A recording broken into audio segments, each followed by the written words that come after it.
ഹരി ഓം. അടുത്ത മന്ത്രത്തിലേക്ക് കടക്കാം. സർവോപാധി വിനിർമുക്ത സദാശിവപതിവ്രത സാമ്പ്രദായേശ്വരി സ്വാധി കുരുമണ്ഡലരൂപിണി. സർവോപാധി വിനിർമുക്ത, എല്ലാ ഉപാധികളിൽ നിന്നും മുക്തയായവള്. സദാശിവ പതിവ്രത, പരമേശ്വരനാകുന്ന സ്വഭർത്താവിൽ വ്രതനിഷ്ഠയോടു കൂടിയിട്ടുള്ളവള്. സർവകാലനും ശിവൻ തന്നെയാണ് പതി എന്ന നിയമത്തോടു കൂടിയവൾ. സാമ്പ്രദായേശ്വരി, സദാചാരങ്ങളുടെ ഈശ്വരിയായിട്ട് വർത്തിക്കുന്നവൾ. സാധു, സൽഗുണ സമ്പന്നയായിട്ട് വർത്തിക്കുന്നവള്.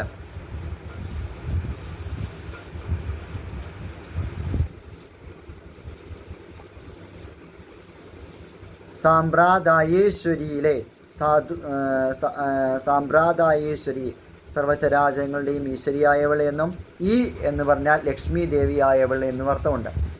ഗുരു മണ്ഡലരൂപിണി, ഗുരു പരമ്പരയുടെ രൂപത്തിലുള്ളവർ.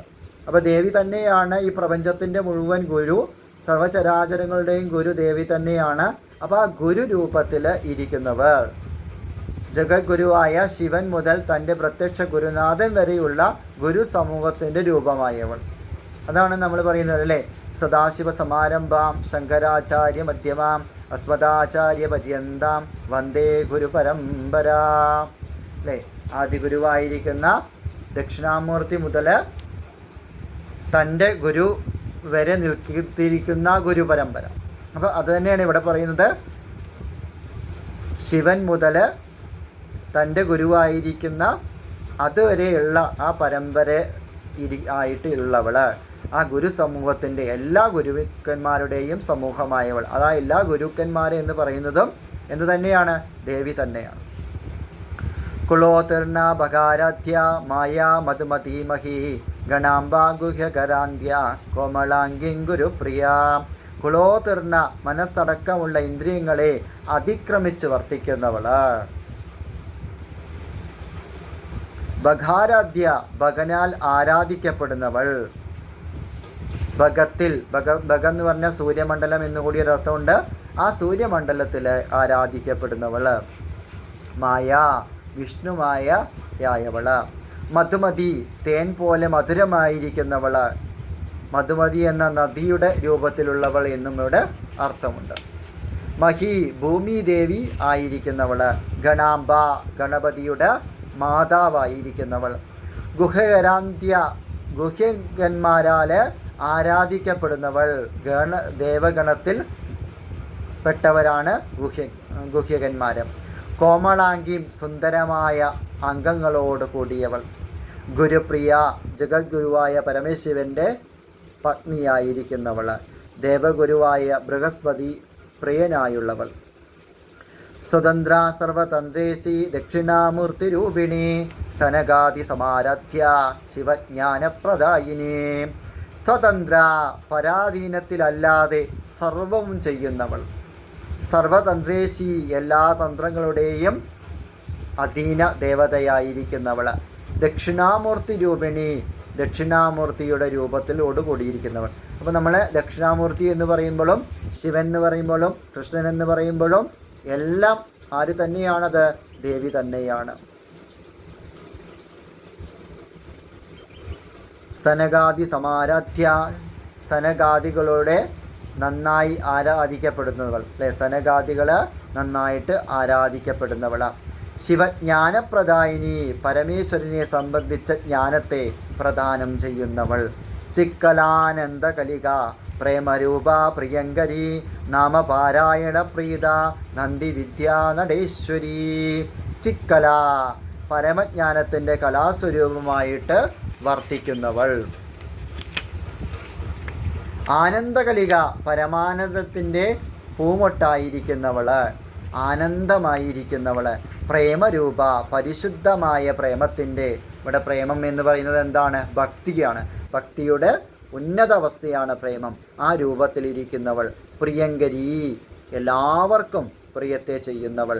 അതായത് ദേവിയെ എല്ലാവർക്കും പ്രിയമാണ്, ദേവിക്കും എല്ലാവരെയും പ്രിയമാണ്. നാമപാരായണ പ്രീത, സ്വന്തം നാമം ഉരുവിടുന്നവല്ലേ തൃപ്തിയോടുകൂടിയുള്ള. ആരൊക്കെയാണോ ദേവിയുടെ നാമങ്ങൾ ജപം ചെയ്യുന്നത്, ആ ജപം ചെയ്യുന്നവരിൽ ദേവിക്ക് എന്താണ് വളരെയധികം തൃപ്തിയാണ്. ദേവി അവരിൽ എന്ത് ചെയ്യും? പ്രസാദിക്കും. നന്ദിവിദ്യ, നന്ദികേശ്വരനാൽ ഉപാസിക്കപ്പെടുന്ന മന്ത്രത്തിൻ്റെ രൂപത്തിലുള്ളവൾ. നടേശി, ചിദംബര നടരാജൻ്റെ പത്നിയായവൾ. അതായത് നടേശൻ എന്ന് പറയുന്നത് ആര് തന്നെയാണ്? ശിവഭഗവാൻ തന്നെയാണ്. മിഥ്യാം ജഗതാധിഷ്ഠാന മുക്തിദാ മുക്തിരൂപിണി ലാസ്യപ്രിയ ലേഖരി ലജ്ജാ രംഭാതിവന്ദിത. മിഥ്യാം ജഗതാധിഷ്ഠാന, എന്നും നിലയ്ക്കാത്തതായ ജഗത്തിനെ അധിഷ്ഠാനയായവൾ. മുക്തിദ, മുക്തി പ്രദാനം ചെയ്യുന്നവൾ. മുക്തിരൂപിണി, മോക്ഷത്തിൻ്റെ രൂപത്തിലുള്ളവൾ.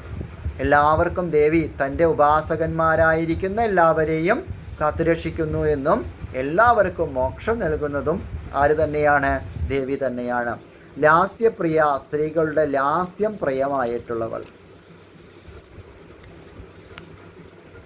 അതായത് താണ്ഡവം പുരുഷ നൃത്ത രൂപവും ലാസ്യം സ്ത്രീ നൃത്ത രൂപവുമാണ്. ലേഖരി, ലയത്തെ ഉണ്ടാക്കുന്നവൾ. ലജ്ജ, ലജ്ജയുടെ സ്വരൂപത്തിൽ കുലസ്ത്രീകളിൽ കുടികൊള്ളുന്നവൾ. രംഭാതിവന്ദിത, രംഭ, ഉർവശി, മേനക, തിലോത്തമ എന്നിങ്ങനെയുള്ള അപ്സരസ്സുകളാൽ വന്ദിക്കപ്പെടുന്നവൾ. ഭവദ്ധാവസുധാവൃഷ്ടി പാഭാരണ്യതവാനല ദൗർഭാഗ്യദൂലവാദൂല ജരാധന്ധര വിപ്രഭ. ഭവദ്ധാവസുധാവൃഷ്ടി എന്താണ്? സംസാരമാകുന്ന കാട്ടുതീയിനെ നശിപ്പിക്കുന്ന അമൃതവൃഷ്ടിയായവൾ. അതായത് ഈ പ്രപഞ്ചത്തിൻ്റെ മഹത്തായ വ്യാധിക്ക് ഔഷധമായിരിക്കുന്നവൾ. പാപാരണ്യതവാനല, പാപസമൂഹമാകുന്ന വനത്തെ ചുട്ടരിക്കുന്ന കാട്ടുതീയായവൾ. അത് നമ്മളുണ്ടാകുന്ന കാമക്രോധ ലോഭ മോഹ ഇത്യാദികളാകുന്ന ആസുരശക്തികളെ ചുട്ടരിക്കുന്നവൾ. ദൗർഭാഗ്യതൂലവാതൂല, ദൗർഭാഗ്യമാകുന്ന പഞ്ഞിയെ പറപ്പിക്കുന്ന ചുഴലിക്കാറ്റായിരിക്കുന്നവൾ. ജരാധന്ധര വിപ്രഭ, ജരയാകുന്ന ഇരുട്ടിനെ അകറ്റുന്ന സൂര്യപ്രകാശമായവൾ. നമ്മളുടെയൊക്കെ മനസ്സിൽ എന്തുണ്ട്? ഇരുട്ടുണ്ട്. ആ ഇരുട്ടിനെ അകറ്റുന്ന സൂര്യപ്രകാശമായിട്ട് വർത്തിക്കുന്നവൾ. ഭാഗ്യബ്ധി ചന്ദ്രിക ഭക്തചിത്തഖേകീകനാഘന രോഗപർവ്വതന്ധംബോളിർ മൃത്യുധാരു കുടാരിക. ഭാഗ്യബ്ധി ചന്ദ്രിക, ഭാഗ്യമാകുന്ന സമുദ്രത്തിന് ചന്ദ്രികയായിട്ടുള്ളവൾ. ഭക്തചിത്ത കേകി ഘനാഘന, ഭക്തന്മാരുടെ ചിത്തത്തിൽ മയിൽപേടകൾ മേഘസ്വരൂപിണിയായിരിക്കുന്നവൾ. ആരുടെയൊക്കെയാണോ എന്താണ് ഭക്തന്മാരായിരിക്കുന്ന ആളുകളുടെ ചിത്തത്തിൽ മനസ്സിൽ മയിൽപേടകൾക്ക് മേഘസ്വരൂപിണിയായിരിക്കുന്നവൾ. അതായത് മയിലിൻ്റെ അവസ്ഥ എന്ന് പറയുന്നത് ആനന്ദമാണ്. എവിടൊക്കെയാണോ ഇടിമിന്നൽ ഉണ്ടാകുന്നത് ആ സമയത്ത് ആ മേഘങ്ങൾ ഒത്തുകൂടി ഇടിമിന്നൽ ഉണ്ടാകുമ്പോൾ ആകാശം മേഘാവൃതമായിട്ട്, അതായത് ഇരുണ്ടു കൂടുമ്പോൾ മയിലിന് ആനന്ദമാണ്, മയിൽ നൃത്തം വയ്ക്കുന്നു. അപ്പം അതുപോലെ ദേവിയെ സംബന്ധിച്ചിടത്തോളം ദേവി ഉപാസകന്മാരുടെ ഹൃദയത്തിൽ സദാസമയം ദേവി എന്തു ചെയ്യുന്നു? നൃത്തം ചെയ്തുകൊണ്ടിരിക്കുന്നു. രോഗപർവ്വതന്ധംഭോളിഹ, രോഗങ്ങളാകുന്ന പർവ്വതങ്ങൾക്ക് വജ്രായുധമായിട്ട് ഇരിക്കുന്നവൾ. അതിവിടെ രോഗം എന്ന് പറയുന്നത് ശാരീരികമായ രോഗങ്ങളിലുപരിയായിട്ട് മാനസികമായിട്ട് നമ്മളുടെ മനസ്സിലുള്ള രോഗങ്ങളാണ്. അതായത് മാനസിക രോഗം എന്ന് പറയുമ്പോൾ നമ്മുടെ മനസ്സിൻ്റെ ഉള്ളിൽ ഒരുപാട് അവസ്ഥകളുണ്ട്. അഹങ്കാരം ഇത്യാദി, അതൊക്കെ ഓരോ രോഗങ്ങളായിട്ട്, അതായത് മനസ്സിൻ്റെ സന്തോഷമില്ലായ്മ ഒരു രോഗമാണ്. അപ്പോൾ അതിനുള്ള ഔഷധമായിട്ട് വർത്തിക്കുന്നവൾ. മൃത്യുധാരു കുടാരിക, മൃത്യുവാകുന്ന മരത്തിനെ ഖണ്ഡിക്കുന്ന കോടാലിയായവൾ. അതായത് മൃത്യു എന്ന് പറയുന്ന ഒരു വൃക്ഷമുണ്ടെങ്കിൽ ആ വൃക്ഷത്തെ എന്ത് ചെയ്യുന്നു? ദേവി വെട്ടി നശിപ്പിക്കുന്നു. അതായത് ദേവി ഭക്തന്മാർക്ക് ഒരിക്കലും മരണമുണ്ടാകില്ല. അതാണ് സത്യം. മഹേശ്വരി മഹാകാളി മഹാഗ്രസ മഹശന അപർണ ചണ്ഡിക ചണ്ഡമുണ്ടാസുരനിഷൂദിനി. മഹേശ്വരി ഏറിയ മഹാത്മ്യത്തോടുകൂടി ഈശ്വരിയായിരിക്കുന്നവൾ, അത് അളവറ്റ മഹിമയോട് കൂടിയിരിക്കുന്നവൾ. മഹാകാളി മഹാകാളിയുടെ രൂപത്തിൽ, അതായത് ഭദ്രകാളിയുടെ രൂപത്തിൽ ഉജ്ജയിനിയിലെ പീഠത്തിൽ ഇരിക്കുന്നവൾ. നമ്മൾ ഭദ്രകാളി എന്ന് പറയുമ്പോൾ നമ്മൾക്ക് പലരുടെയും മനസ്സിൽ നമുക്കൊരു പേടിയാണ് വരിക. എന്നാൽ എന്താണ് ഭദ്രകാളി എന്ന് പറഞ്ഞാൽ? ഭദ്രം എന്ന് പറഞ്ഞാൽ വളരെയധികം സേഫായിട്ട്, കാളി എന്താണ് സംരക്ഷണം നൽകുന്ന ദേവി എന്നാണ് അർത്ഥം. എല്ലാവരെയും കാത്തുരക്ഷിക്കുന്ന അല്ലെ എല്ലാവരെയും സംരക്ഷിക്കുന്ന ദേവി എന്നാണ് ഭദ്രകാളി എന്ന മന്ത്രത്തിൻ്റെ അർത്ഥം. മഹാകാളി അല്ലേ, മഹാകാളിയുടെ രൂപത്തിലൊലിക്കുന്നവൾ. മഹാഗ്രാസ വളരെ വലിയ പ്രപഞ്ചത്തെ ഉരുള പോലെ വിഴുങ്ങുന്നവൾ. എത്ര വലിയ പ്രപഞ്ചമാണെങ്കിലും ദേവിയെ സംബന്ധിച്ചിടത്തോളം അതൊന്നും എന്തല്ല, വലിയ കാര്യമല്ല അല്ലേ. മഹാശന വളരെയധികം ഭക്ഷിക്കുന്നവൾ. അപർണ തപസ്സനുഷ്ഠിക്കുമ്പോൾ ഭക്ഷണമായി ഇല പോലും സ്വീകരിക്കാതിരുന്നവൾ. അത് ദേവി വളരെയധികം, ശ്രീപാർവതി വളരെയധികം തപസ്സനുഷ്ഠിച്ചു. ആ അനുഷ്ഠിക്കുന്ന സമയത്ത് ഇല പോലും കഴിക്കാതെ, ഊണും ഉറക്കവുമില്ലാതെ വളരെയധികം കഠിന തപസ്സാണ് അനുഷ്ഠിച്ചത്. അങ്ങനെ തപസ് അനുഷ്ഠിക്കുന്നവൾ. ചണ്ഡിക ചണ്ഡൻ എന്ന അസുരനെ കൊന്നവൾ. ചണ്ഡമുണ്ടാസുരനിഷൂദിനി ചണ്ഡൻ മുണ്ടൻ എന്നീ അസുരന്മാരെ വധിച്ചവൾ. ക്ഷരാക്ഷരാത്മിക സർവലോകേശി വിശ്വധാരിണി ത്രിവർഗദാത്രി സുഭഗ ത്രംബക ത്രിഗുണാത്മിക. ക്ഷരാക്ഷരാത്മിക ക്ഷരങ്ങളുടെയും അക്ഷരങ്ങളുടെയും രൂപത്തിലുള്ളവൾ. ഇവിടെ ക്ഷരം എന്ന് പറഞ്ഞാൽ നശിക്കുന്നവയും അക്ഷരം എന്ന് പറഞ്ഞാൽ നശിക്കാത്തവയും. അപ്പോൾ ഇതിൻ്റെ രണ്ടിൻ്റെയും രൂപത്തിൽ വർത്തിക്കുന്നവൾ. സർവലോകേശി എല്ലാ ലോകങ്ങളുടെയും ഈശ്വരിയായവൾ, അതീശ്വരിയായവൾ.